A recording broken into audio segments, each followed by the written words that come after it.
Hello everyone, আমি moon. আমার নতুন একটা ভিডিওতে তোমাদের সকলকে স্বাগত। তো তোমরা সবাই কেমন আছো? আশা করছি ভালো আছো। আমি অনেক ভালো আছি। আর আজকে তোমাদের সাথে কোনো ব্লগ নয়, ভাবলাম রোজই তো ব্লগ দিচ্ছি, কিন্তু আজকে তোমাদের সাথে একটা অন্যরকম ভিডিও শেয়ার করা যাক। তো এই ভিডিওটা হচ্ছে আমার দিদির মেয়ের, মানে আমার বোনটিকে আমি সাজিয়েছিলাম। ও এতই সাজতে ভালোবাসে, কেউ যদি ওকে একবার বলে যে আয় তোকে একটু সাজিয়ে দেবো, ও রেডি হয়ে যাবে। তো ও নাচ শেখে। আমি বলছি ঠিক আছে, তোকে আমি সাজিয়ে দেবো, তারপর তুই একটা নাচ করিস। বলছে ঠিক আছে। আর সত্যি ও না এতই সাজতে ভালোবাসে। তো আমি বলছি তোকে তো দেখতে এমনিই সুন্দর, তো তোকে বেশি মেকআপ করতে হবে না। ও বলছে না, আমাকে মেকআপ না করলে তো ভালোই লাগবে না, তুমি আমাকে মেকআপ করে দাও। আমি বলছি মেকআপ করিস না, ভালো লাগবে না। বলছে না, তুমি আমাকে মেকআপ করেই দাও, আমাকে মেকআপ ছাড়া একটুও দেখতে ভালো লাগে না। এরকম করে কথা বলছে, জানো। তাই আর কি করা যাবে, মাসি হয়ে বঞ্জির আবদার তো মেটাতেই হবে। তাই ওকে নিয়ে আর কিছু মেকআপ নিয়ে বসে পড়েছি ওরা এখন মেকআপ করতে। কিন্তু মেন সমস্যা হলো আমি বাড়ি থেকে বিউটি ব্লেন্ডার নিয়ে আসিনি। তো একটা যা হোক একটা পেয়েছি পুরনো আমার বোনের কাছে, তো এটা দিয়ে ভাবছি মেকআপ করব। আর ওর দেখেছো কত আনন্দ, কত হাসছে, মানে ভাবছে আমি কতদিন পর মেকআপ করছি, আমার কত আনন্দ হচ্ছে।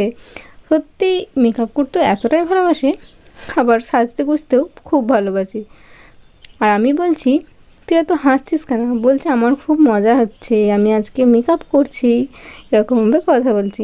আর দেখো এত হেসেই যাচ্ছে, কন্টিনিউ পুরো হেসেই যাচ্ছে। আর হ্যাঁ, নিজেকে বারবার, আমি অল্প অল্প মেকআপ করছি আর ও শুধু বারবার আয়না দিয়ে দেখছে নিজেকে, যে আমাকে এখন কেমন লাগছে, এটা দেওয়ার পরে কেমন লাগছে, সব। মানে আমাকে বলতে হচ্ছে না এটার পরে ওইটা, ও নিজেই সব জানে কোনটার পর কী দিতে হবে। দেখো আয়না দিয়ে বারবার দেখছি যে আমাকে কেমন লাগছে দেখতে, দেখেই যাচ্ছে বারবার। আর ওকে জানো তো অনেক ছোট থেকেই আমি সাজাতাম। আমার না ওকে সাজাতে বেশ ভালো লাগতো ছোট থেকেই। যখনই আমার কাছে আসতো আমাদের বাড়িতে, কিংবা যখন আমি ওর কাছে যেতাম ওদের বাড়িতে, তখনই ওকে বলতাম আয় মা তোকে সাজিয়ে দিই। তো ও সাজতে ভালোবাসে বলে আরও ইচ্ছা করে যে ওকে সাজাতে। আর বাচ্চাদের সাজলে তো দেখতে আরও সুন্দর লাগে। আমি ওকে বলছি শাড়ি পরবি তো? বলছে হ্যাঁ, শাড়ি তো পরতেই হবে, নাই তো মেকআপ করে কী লাভ যদি শাড়িই না পরলাম। দেখো আমি বলছিলাম ব্লাশ দিতে হবে না, বলছে না, গালগুলো একটু গোলাপি গোলাপি না হলে হয়। তাই আমাকে বলছে ব্লাশ দিয়ে দে, একটু হাইলাইটার দিয়ে দে। দেখেছো, আর বারবার দেখেছো কেমন আয়না দেখছে, মনে হচ্ছে এত পাকা ও সবই নিজেই মেকআপ জানে, আমাকে আর লাগবেই না, এরকমই ব্যাপার। তো আমি বলছি আয় তোকে একটু হাইলাইটার দিয়ে দিই। বলছে হ্যাঁ, যেন আমার মুখটা যেন চকচক করে সেরকমভাবে করে দিবি, আমাকে যেন খুব সুন্দর লাগে। দেখেছো বারবার সে আয়না দেখছে। আমি বলছি তুই এত আয়না দেখিস না, তোকে ভালো লাগছে। বলছে না আমি দেখি। আর চুলটা দেখেছো? আমি বলছি এই চুলটা খোপা করবো কী করে? বলছে আমি জানি না, তুমি যে করে পারবে বেঁধে দেবে। আমি বলছি ঠিক আছে, দেখা যাক তোর চুলটা দিয়ে কী করে বাঁধতে পারি খোপা। তারপর আমি দেখো ওকে হাইলাইটার লাগিয়ে দিচ্ছি। আর ওর দেখো কি করবে এবার, এত হাসছে কেন জানো? কারণ ওর নাকি সুড়সুড়ি লাগছে, এরকমই বলছে। কারণ ব্রাশ দিয়ে দিচ্ছি, তো ব্রাশ দিয়ে দেওয়ার ফলে তার জন্য ওর নাকি বলছে সুড়সুড়ি লাগছে। আমি বলছি তাহলে তোর ব্লাউজটা নিয়ে আয়। দেখেছো কেমন হাসছে, মানে আমাকে দিতেই দিচ্ছে না, এতই হাসছে, হেসে পুরো পড়ে যাচ্ছে। দেখো আমি বলছি না দিলে কিন্তু ভালো লাগবে না, দিয়ে দিই। যে দেখো এখন বসে আছে নাইটি পরে। আমি বলছি দাঁড়া এগুলো তাড়াতাড়ি গুছিয়ে নিই, দেয়। বলছে দাঁড়াও, চোখটা কিছু করে দিলে না। বাবা, চোখটাও কিছু করে দিতে হবে, মানে চোখে আইশ্যাডো লাগিয়ে, চোখে লাইনার পরিয়ে, কাজল দিয়ে দিতে হবে, জানো, কিচ্ছু বাদ দেওয়া যাবে না। আর হ্যাঁ, একটা জিনিস যেন তোমাকে মানতেই হয়, যে আমার বন্ধুকে কাজল পরলে দেখতে না খুব সুন্দর লাগে। কাজল আর লাইনার পরলে ওর চোখগুলো না পুরো মায়ার ভরা লাগে, দেখতে এত সুন্দরটা লাগে। তোমাদের কেমন লাগে তোমরা অবশ্য কমেন্টে জানাতে পারো। দেখো আমার এই মিষ্টি পরিটাকে কেমন লাগছে তোমরা সবাই জানিও। আর দেখেছো আমি বলছি যে যা এবার কাপড়টা পরতে হবে, তো দেখো তাই ব্লাউজটা পরে চলে এসছে। বলছে কাপড় এখন আনিনি, দাঁড়াও মা দিচ্ছি। আর দেখো তারপরে আমি ওকে কাপড় পরিয়ে দিয়েছি।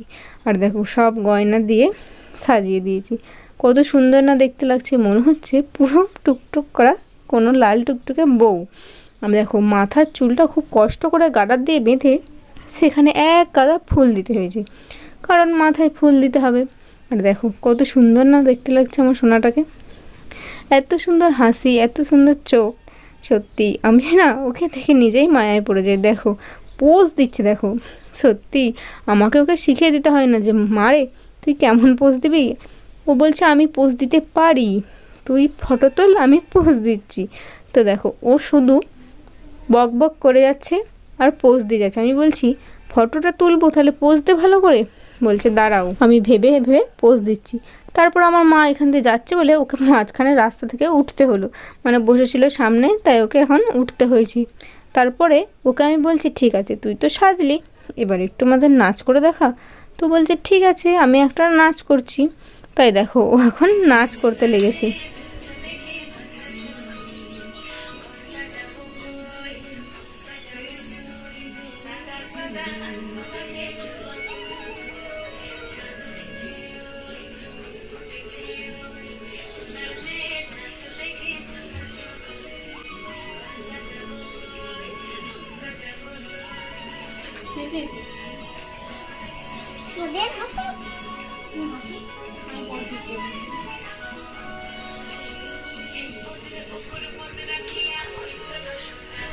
একটু দেখেছো কত সুন্দর নাচ করে। তো তোমরাও বলো যে ওর নাচটা তোমাদের দেখতে কেমন লাগছে।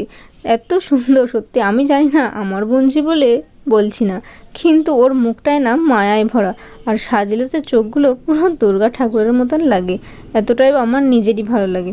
তো ওকে এখন সাজিয়ে দিয়েছে, ও এখন নাচ করছি। আর কাপড়টা ঘোমটা দিতে হয়েছে, কারণ বলছি আমাকে বউ বউ নয় তো কেমন করে লাগবে যদি ঘোমটা না দিস। আর দেখেছো ও সাজতে এতটাই ভালোবাসে, অন্য অন্য বাচ্চারা হলে কান্নাকাটি করে, কিন্তু এ এতটাই সাজতে ভালোবাসে। দেখো আমি একটু বকেছি বলে ওর রাগ হয়ে গেছে, কেন জানো? কারণ আমি বলছি তুই নাচ করছিস ঠিক আছে, একটু তো মুখে হাসি দে। বলছে না, ওর জানো তো ছোটো থেকে একটাই সমস্যা, হাসবে না, মানে সাজলেও হাসবে না মোট কথা। কারণ ও ভাবে আমি যদি হাসি তাহলে আমার লিপস্টিকটা উঠে যাবে, তার জন্যেই ও হাসে না। ছোটো থেকে ওর একই অভ্যাস রয়ে গেল, এটা আর পাল্টালো না। তো কী আর করা যাবে। চলো আজকের ভিডিও এতটাই, দেখা হচ্ছে নেক্সট ব্লগ।